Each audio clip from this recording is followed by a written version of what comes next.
from high-end residential and commercial work to custom fine art work for people's homes. But you name it, plaster, concrete, 3D finishes, gilding, furniture, we do it all. What I liked about Maggie was she was young and creative, and she knew all these new paint techniques and was comfortable with color and scale.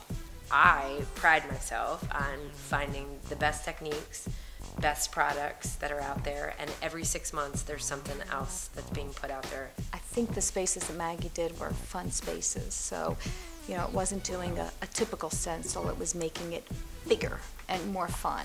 I had always had sort of a reluctance to deal with design-oriented people because I felt that they were sort of projecting their tastes on the client. I never present myself as a designer or a decorator, but a lot of people treat me like that.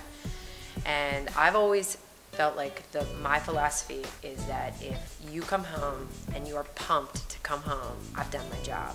I needed somebody that could pretty much understand who I was as a person, my character, my taste, eclectic or otherwise, and then just come right into the picture and make me feel as though what was going to be suggested or provided would be something that I would like.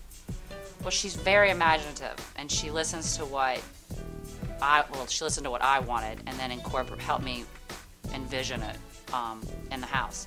So it was fabulous because you get all that imaginative energy, and then she's so professional that she just comes in, gets it done beautifully, and makes you feel like we didn't live here when she did it, but we did in the other house, and you didn't even really know that they were there because they worked around your schedule, but she just made sure that everything got done exactly how we agreed on it, so it was perfect.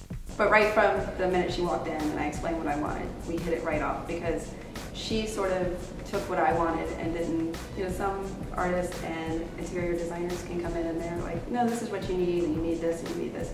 Maggie totally listened to what I wanted and pretty much gave me exactly what I wanted, which is hard to sort of sometimes convey. When you go get a haircut, you're like, I want you to cut it this way, and they cut it another way. With this, she did it exactly the way I wanted. But I felt so comfortable that I then suggested that she take her friends and just fly down to Florida and spend 2 weeks and do my house, and I'll show up there when it's done.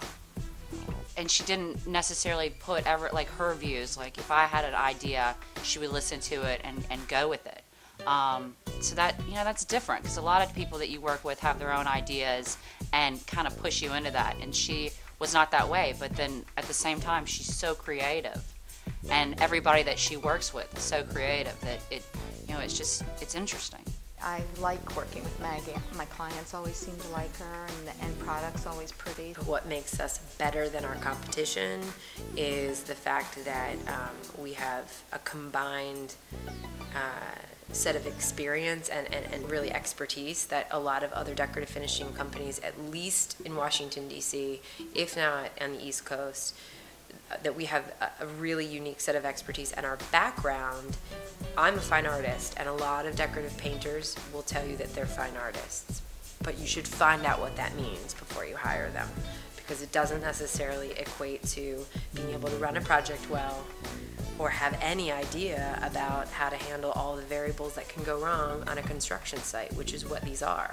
It's interesting to come here and just watch them work, and it's nice to talk to them too because they're real artists and they have their own, they paint their own pictures and portraits and whatnot. They have their own careers as a side.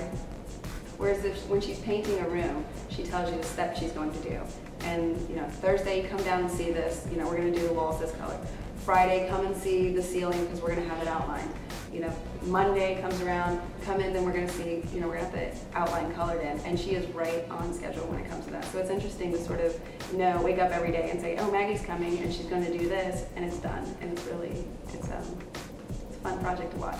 I think Maggie can do all the classic techniques, and she does them well because there's good faux painting and there's not good faux painting. So she can execute all of that. But I think what she really brings into a project is playing with color and scale and bringing in an element of fun, but keeping it sophisticated at the same time.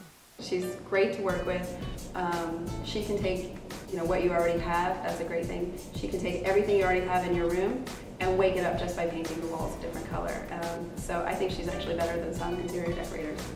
I would absolutely recommend Maggie for many reasons, other than the fact that she's a terrific person, a very talented person. I'd recommend her to anybody, always. There's a lot of do-it-yourselfers who've decided that they are now decorative finishers, and that's fine. We're not them.